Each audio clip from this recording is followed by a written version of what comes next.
Hello student, welcome to सज्जा tutorials. आज का हमारा टॉपिक है साइंस 1 का chapter number 2, periodic classification of element. कल हमने डोबरेवियर का क्लासिफिकेशन पढ़ा था। आज मैं तुमको पढ़ाने जाऊंगा न्यूलैंड का क्लासिफिकेशन। अब न्यूलैंड का क्लासिफिकेशन को स्टार्ट करते हैं। न्यूलैंड का नाम क्या है? John Newland. He was an English scientist. वो एक इंग्लिश साइंटिस्ट थे। 56 element were known during his time. उनके टाइम पे कितने एलिमेंट डिस्कवर्ड हो चुके थे? 56. He also suggested that the properties of element are related to their atomic mass. इन्होंने भी एलिमेंट को क्लासिफाई करने के लिए, एलिमेंट की प्रॉपर्टी को समझने के लिए किस चीज को अपनाया? Atomic mass. जिस तरह डोबरेवियर ने भी सजेस्ट किया था कि एलिमेंट की प्रॉपर्टी किससे रिलेटेड है? एटॉमिक मास से। न्यूलैंड ने भी वही बोला कि एलिमेंट की प्रॉपर्टी किससे रिलेटेड है? एटॉमिक मास से। अच्छा, बट न्यूलैंड का क्लासिफिकेशन और डोबरेवियर का क्लासिफिकेशन दोनों अलग निकले। न्यूलैंड ने एटॉमिक मास को लेकर एलिमेंट को क्लासिफाई किया, लेकिन अलग तरीके। His classification was different from a Dobrevia. अब उन्होंने क्या किया? सबसे पहला, he arranged all the known element in an increasing order of their atomic mass in the year 1866.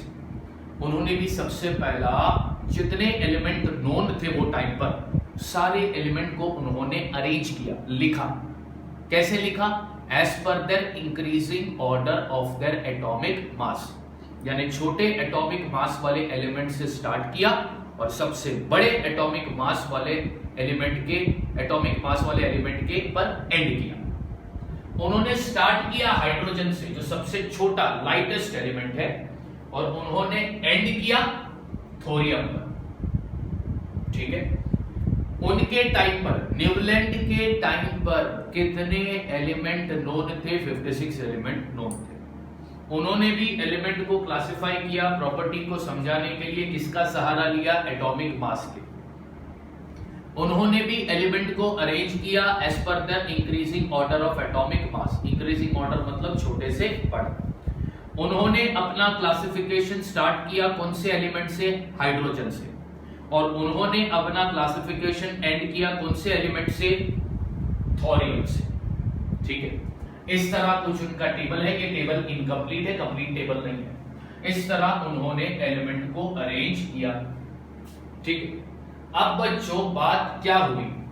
जब उन्होंने एलिमेंट को इंक्रीजिंग ऑर्डर ऑफ एटॉमिक मास के बेसिस पर अरेंज कर दिया, तो उन्होंने एक बात ऑब्जर्व की, एक बात नोटिस की।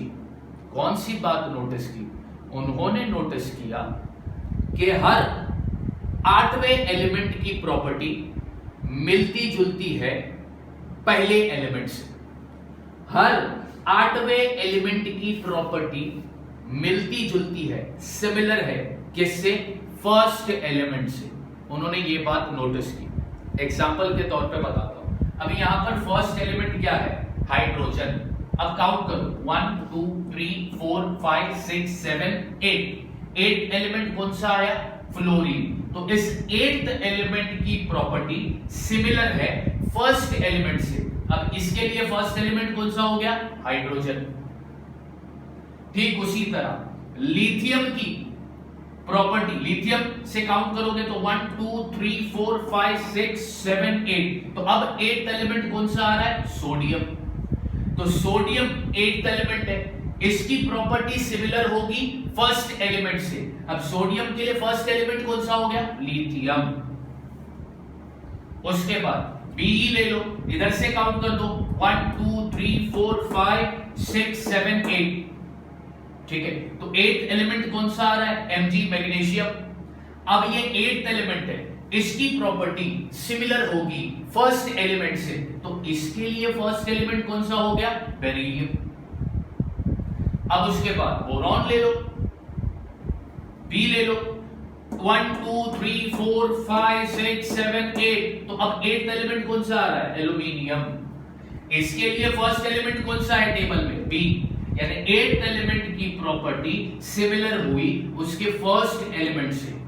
इस तरह उन्होंने एटॉमिक मास को इंक्रीजिंग ऑर्डर से अरेंज किया और अरेंज करने के बाद ये नोटिस किया, क्या नोटिस किया कि every 8th element had a similar property to those of the first element. हर 8वें एलिमेंट की प्रॉपर्टी सिमिलर होगी उसके फर्स्ट एलिमेंट से। इस सिमिलैरिटी को उन्होंने कंपेयर किया किससे? इस सिमिलैरिटी को उन्होंने कंपेयर किया ऑक्टेव से। म्यूजिक में सुर होते हैं, वो सुर को हम बोलते हैं ऑक्टेव्स। सुर इंग्लिश के भी कुछ सुर है और हिंदी के भी 7 सुर है। 7 बेसिक सुर इंग्लिश के है और 7 बेसिक सुर हिंदी के भी है। अब 7 बेसिक सुर इंग्लिश के कौन से हैं?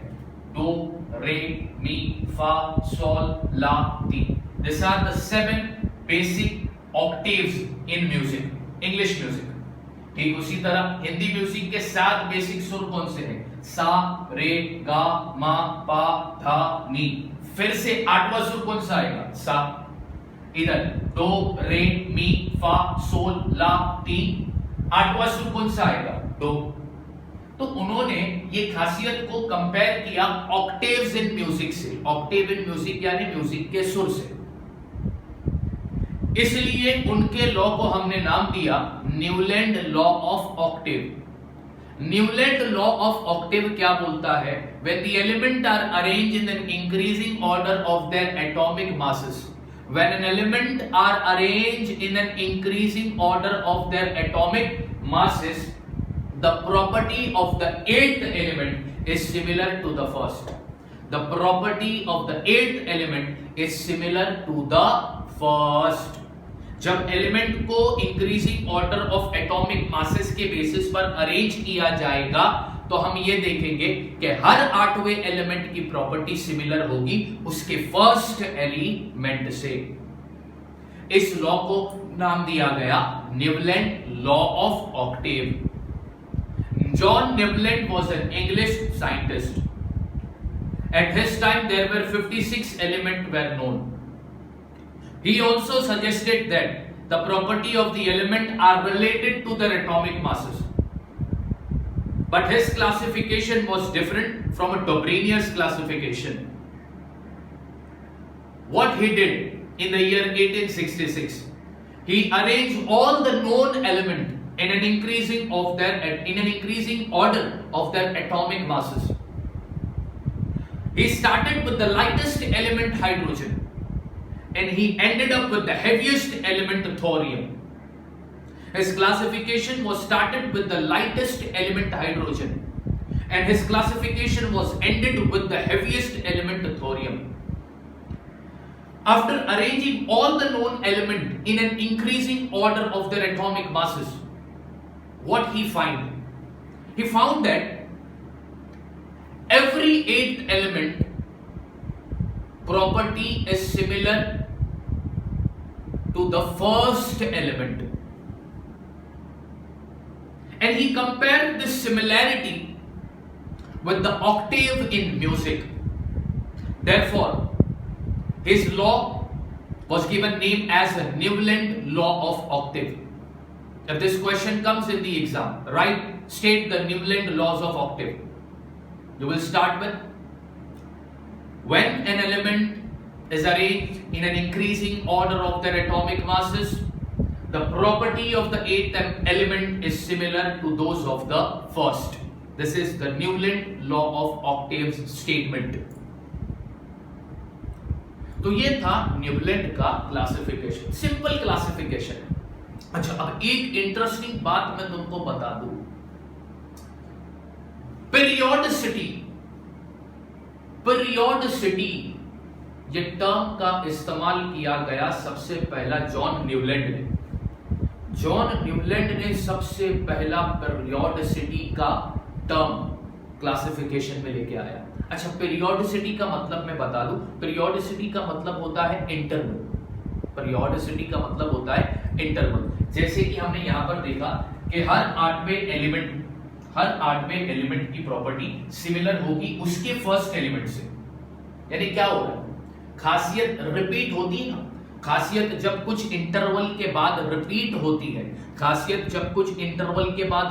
होती है, तो उसको कहते हैं पीरियोडिसिटी। तो पीरियोडिसिटी इस टर्म का इस्तेमाल करने वाला जो सबसे पहला पर्सन था क्लासिफिकेशन ऑफ एलिमेंट में, वो थे जॉन न्यूलैंड। डॉबरेनियर ने पीरियोडिसिटी की बात नहीं की, इन्होंने पीरियोडिसिटी की बात की, और इस पीरियोडिसिटी का फायदा फिर आगे मेंडलीव ने भी लिया और उसके बाद हेनरी मोज़ली ने भी लिया। तो अगर क्वेश्चन आया कि न्यूलैंड लॉ ऑफ ऑक्टेव लिखो, तो क्या लिखोगे बच्चों? तुम्हें लिखना है कि जब हम एलिमेंट को उनके increasing order of atomic masses के बेसिस पर अरेंज करते हैं, तो हर आठवें एलिमेंट की खासियत सिमिलर होती है उसके फर्स्ट एलिमेंट से। यह है तुम्हारा न्यूलैंड लॉ ऑफ ऑक्टेव, और कुछ भी। अच्छा, उनके टाइम पे कितने एलिमेंट नोन थे? 56 एलिमेंट नोन थे। अब मैं तुमको पढ़ाने जा रहा हूं उनके लॉ का लिमिटेशंस, डिसएडवांटेज। नंबर 1, सुनो ध्यान से। नंबर 1, उनका जो लॉ है वो एप्लीकेबल था सिर्फ कैल्शियम तक। यहां तक उनका लॉ एप्लीकेबल हुआ, सिर्फ कैल्शियम तक, उसके आगे उनका लॉ अप्लाई नहीं हुआ। कैल्शियम तक उनका लॉ सही चलता गया कि हर आठवें एलिमेंट की खासियत सिमिलर होगी उसके फर्स्ट एलिमेंट से, हर आठवें एलिमेंट की खासियत सिमिलर होगी उसके फर्स्ट एलिमेंट से, हर आठवें एलिमेंट की खासियत सिमिलर होगी उसके फर्स्ट एलिमेंट से, हर आठवें एलिमेंट की खासियत सिमिलर होगी उसके फर्स्ट एलिमेंट से। ये सिलसिला चलता गया कहां तक? कैल्शियम तक। उसके आगे उनका लॉ फेल हो गया, वो फिर अप्लाई नहीं किया। तो ये है उनके लॉ का सबसे पहला लिमिटेशन।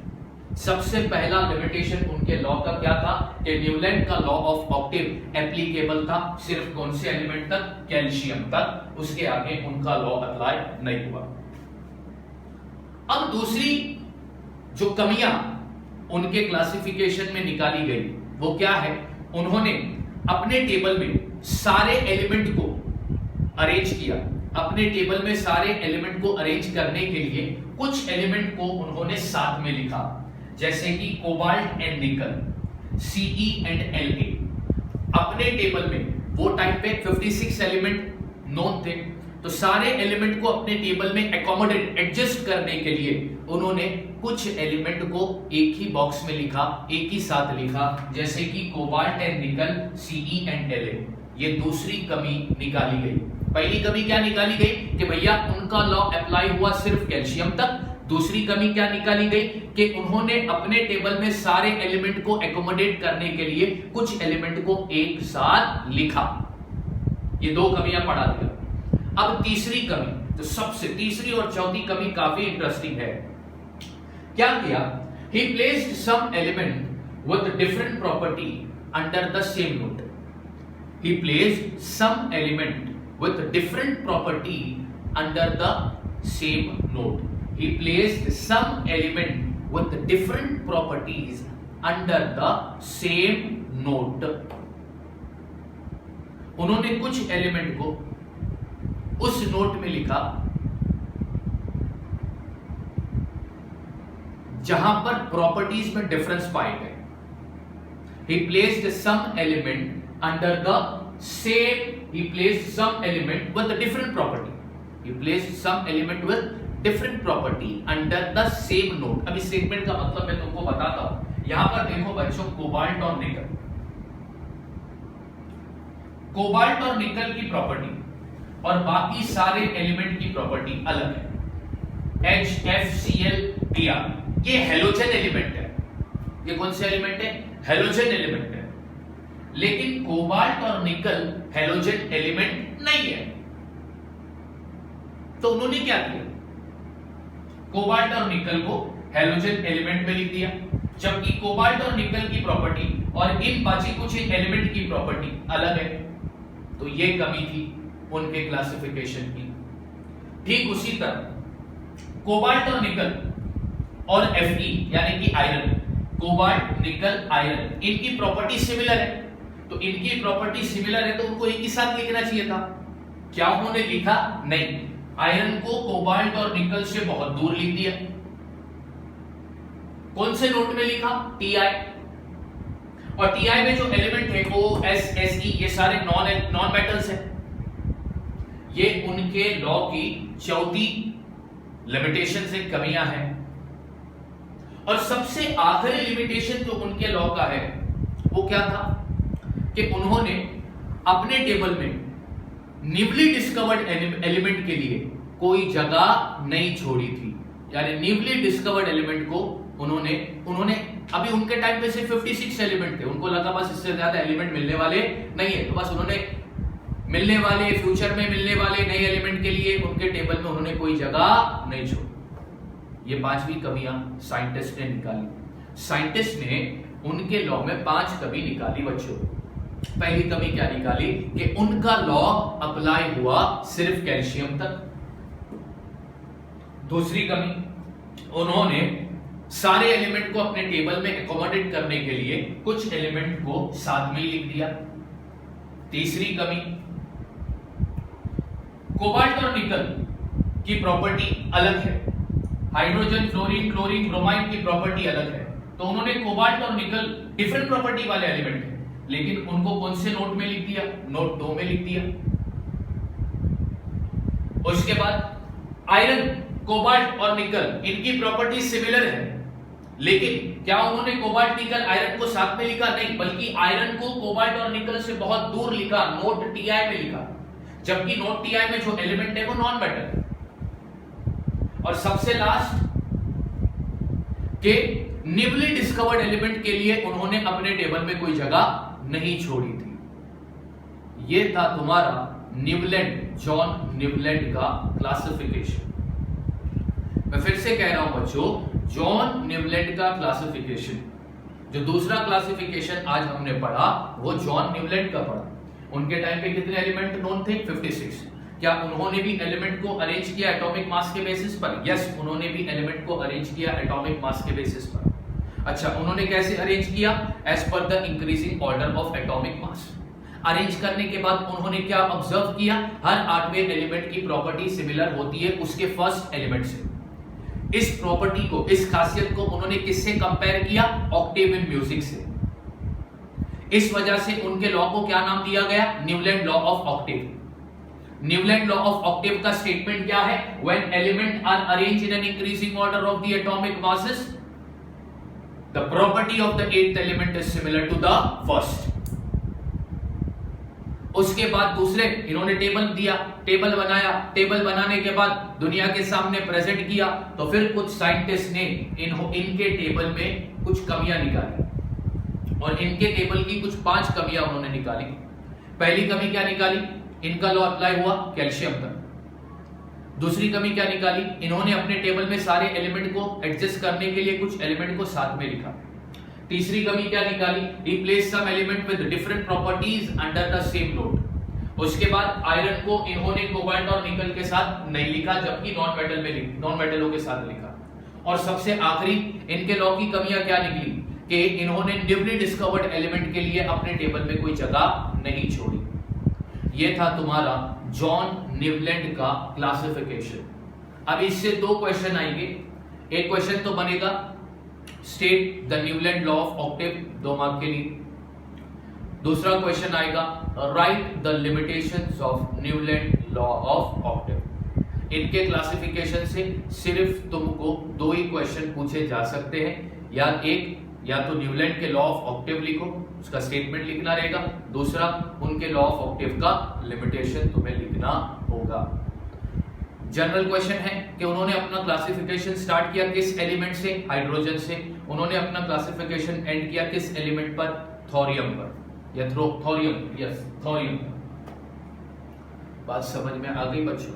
अब बच्चों मैंने तुम्हें पूरा Newland law of octave explain कर दिया, स्टेटमेंट भी बता दिया और उसके लिमिटेशंस भी बता दिए। मैंने उसके लिमिटेशंस को पॉइंट में लिखा है, ठीक है। मैं उसका फोटो इसी वीडियो के साथ तुम्हें अटैच करके दे दूंगा, तो आप लोग क्या करना, उसे अच्छी तरह से कॉपी करके रख देना। और एक बात याद रखना कि पीरियोडिसिटी की बात करने वाला जो सबसे पहला बंदा था वो कौन था? John Newland. पीरियोडिसिटी का मतलब खासियत का कुछ इंटरवल के बाद दोबारा रिपीट होना, इसको कहते हैं पीरियोडिसिटी। ठीक है, अब नेक्स्ट वीडियो में जो हम क्लासिफिकेशन पढ़ेंगे वो किसका पढ़ेंगे? मेंडलीव का classification. Till then, thank you so much.